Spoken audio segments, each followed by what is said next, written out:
नमस्कार, सूजस ई बुलेटिन में आप सभी दर्शकों का हार्दिक स्वागत। मैं निशा शर्मा एक बार फिर हाजिर हूं प्रदेश की प्रमुख खबरों और महत्वपूर्ण जानकारियों के साथ। तो चलिए बिना देरी के शुरू करते हैं आज का ई बुलेटिन। सबसे पहली खबर की ओर रुख करेंगे, जहां पर युवाओं को अत्याधुनिक प्रशिक्षण देकर रोजगार परक बनाना राज्य सरकार की प्राथमिकता है। मुख्यमंत्री श्री भजनलाल शर्मा ने शुक्रवार को मुख्यमंत्री निवास पर कृषिगत सुधार, मल्टी मॉडल लॉजिस्टिक्स पार्क विकसित करने और युवाओं को रोजगार परक प्रशिक्षण उपलब्ध कराने के संबंध में आयोजित बैठक को संबोधित किया। उन्होंने इसी दौरान कहा कि राज्य सरकार प्रदेश को $350 बिलियन की अर्थव्यवस्था बनाने के लिए लगातार कार्य कर रही है। मुख्यमंत्री ने बताया कि सरकार प्रदेश की आधारभूत संरचना, शिक्षा, कृषि और उद्योग क्षेत्र में नवीनतम तकनीक का उपयोग करते हुए ठोस और दीर्घकालिक बदलाव लेकर आ रही है। उन्होंने कहा कि कृषि में एआई के उपयोग से किसानों की उत्पादकता बढ़ेगी, युवा अत्याधुनिक प्रशिक्षण प्राप्त कर रोजगार परक बनेंगे और निवेश अनुकूल औद्योगिक वातावरण भी प्रदेश में उद्योग के परिदृश्य में अभूतपूर्व सकारात्मक बदलाव लेकर आएगा। श्री शर्मा ने कहा कि खेती में एआई को बढ़ावा देने के लिए इस वर्ष के बजट में centre of excellence of artificial intelligence and agriculture की स्थापना की घोषणा की गई है।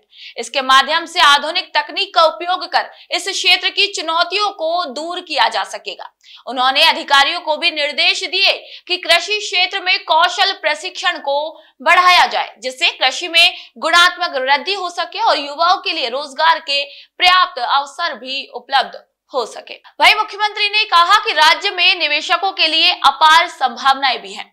हमारी सरकार द्वारा rising Rajasthan global investment summit का आयोजन, उद्योग को बढ़ावा देने के लिए विभिन्न नीतियां भी लागू करना, सिंगल विंडो प्रणाली का प्रभावी क्रियान्वयन जैसे निर्णयों से प्रदेश में निवेश अनुकूल औद्योगिक वातावरण भी तैयार किया गया है।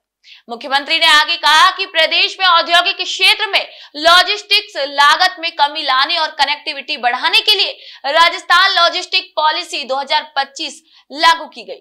बजट वर्ष 2025-26 में डीएमआईसी यानी कि दिल्ली मुंबई इंडस्ट्रियल कॉरिडोर में लिंक करते हुए लॉजिस्टिक पार्क भी स्थापित किए जाने की घोषणा की गई है, जो राज्य की लॉजिस्टिक्स क्षमता को नई ऊंचाइयां देगा। वहीं श्री शर्मा ने आगे बताया कि हमारी सरकार युवाओं को फ्यूचर रेडी, इंडस्ट्री रेडी बनाने के लिए कौशल प्रशिक्षण के माध्यम से रोजगार के पर्याप्त अवसर भी उपलब्ध करा रही है। उन्होंने अधिकारियों को निर्देश दिए कि युवाओं को विश्व स्तरीय रोजगार परक प्रशिक्षण देने के लिए भी सभी आवश्यक कदम उठाए जाएं। इसी दौरान राज्य में कृषि के क्षेत्र में एआई आधारित सेंटर ऑफ एक्सीलेंस स्थापित करने, शिक्षा के क्षेत्र में पॉलिटेक्निक स्किल डेवलपमेंट सेंटर और मल्टी मॉडल लॉजिस्टिक पार्क विकसित करने के संबंध में प्रस्तुतिकरण भी दिया गया और इसी अवसर पर जनप्रतिनिधिगण एवं संबंधित विभागों के उच्च अधिकारी मौजूद रहे। अगली खबर की ओर रुख करते हैं। पंडित दीनदयाल उपाध्याय अंत्योदय संबल पखवाड़ा, आम जन के चेहरे पर इससे खुशियां लौटी हैं। पंडित दीनदयाल उपाध्याय अंत्योदय संबल पखवाड़े के तहत आयोजित शिविरों में आम जन के जीवन में एक सकारात्मक बदलाव आया है, जिससे उनके चेहरों पर खुशी लौट कर आई।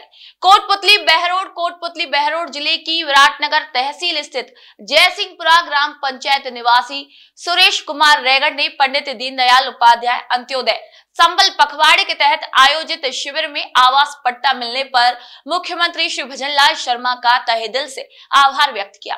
जब श्री सुरेश को स्वामित्व योजना में आवास का पट्टा और संपत्ति से संबंधित दस्तावेज सौंपे गए तो उन्होंने कहा कि उनके परिवार के लिए छत का सपना अब हकीकत बन जाएगा। पट्टा मिलने से वह अपने निर्माण कार्य का विस्तार करवा सकेंगे और इसके लिए संस्थागत लोन भी ले पाएंगे। उन्हें हमेशा डर रहता था कि पट्टे के अभाव में भविष्य में उनके छोटे से मकान को अतिक्रमण मानकर तोड़ दिया जाएगा, तो वह परिवार को लेकर आखिर कहां आसरा लेंगे।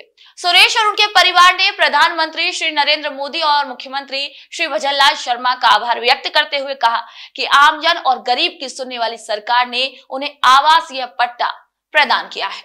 वहीं जोधपुर जिले के रावड़ियावास ग्राम के निवासी श्री कान सिंह, श्री बजरंग सिंह और श्री लक्ष्मण सिंह का कहना है कि आज की तारीख उनके लिए किसी त्योहार से कम नहीं है। तीनों भाइयों ने कभी नहीं सोचा था कि इतने लंबे समय से चला आ रहा उनका विवाद एक दिन इतनी सहजता से सुलझ जाएगा। उनका 11 वर्षों से लंबित खेत के बंटवारे का विवाद पंडित दीनदयाल उपाध्याय अंत्योदय संबल पखवाड़े के तहत आयोजित झवर शिविर में सुलझ गया। सामलाती प्रविष्टि ही पिछले 11 वर्षों से उनके लिए राजस्व से जुड़े कई कार्यों में अड़चन बन गई थी। न कोई साफ सीमांकन, न कोई स्पष्ट हकदारी। उन्होंने कई बार प्रयास भी किए मगर बात कहीं न कहीं अटक ही जाती थी। पंडित दीनदयाल उपाध्याय अंत्योदय संबल पखवाड़ा के तहत आयोजित शिविर में तीनों भाइयों ने आपसी सहमति से बंटवारे का आवेदन प्रस्तुत किया और शिविर प्रभारी ने बंटवारा प्रस्ताव मौके पर ही स्वीकृत कर दिया। ये पखवाड़ा कैसे ग्रामीण क्षेत्रों में भूमि संबंधी विवादों को सुलझाने में मदद कर रहा है। आइए अगली खबर की ओर रुख करते हैं, जहां जोधपुर संसदीय कार्य मंत्री ने आम जन की समस्याएं सुनी और उनके त्वरित कार्रवाई के भी निर्देश दिए। जनसंवाद को सशक्त बनाने और शासन को जन जन तक पहुंचाने की दिशा में राज्य सरकार द्वारा संचालित जन सुनवाई के तहत शुक्रवार को सर्किट हाउस जोधपुर में संसदीय कार्य विधि एवं विधिक कार्य मंत्री श्री जोगाराम पटेल ने आम नागरिकों की परेशानियां ध्यान पूर्वक सुनी और इसी दौरान उन्होंने सभी प्रस्तुत प्रकरणों को गंभीरता से लेते हुए मौके पर ही संबंधित विभागों के अधिकारियों को समाधान के लिए आवश्यक दिशा निर्देश दिए। श्री पटेल ने स्पष्ट किया कि मुख्यमंत्री के नेतृत्व में वर्तमान सरकार एक उत्तरदायी, पारदर्शी और संवेदनशील प्रशासन के लिए कटिबद्ध है, जिसका उद्देश्य अंतिम व्यक्ति तक राहत पहुंचाना है। उन्होंने कहा कि जनसुनवाई केवल संवाद का एक जरिया नहीं बल्कि सुशासन की आधारशिला है, जिसमें नागरिकों की भागीदारी और विश्वास सर्वोपरि है। मंत्री श्री पटेल ने उपस्थित अधिकारियों को संबोधित करते हुए कहा कि शासन की सफलता तभी मानी जाएगी जब परेशानियों का निष्पक्ष, पारदर्शी और समयबद्ध समाधान हो।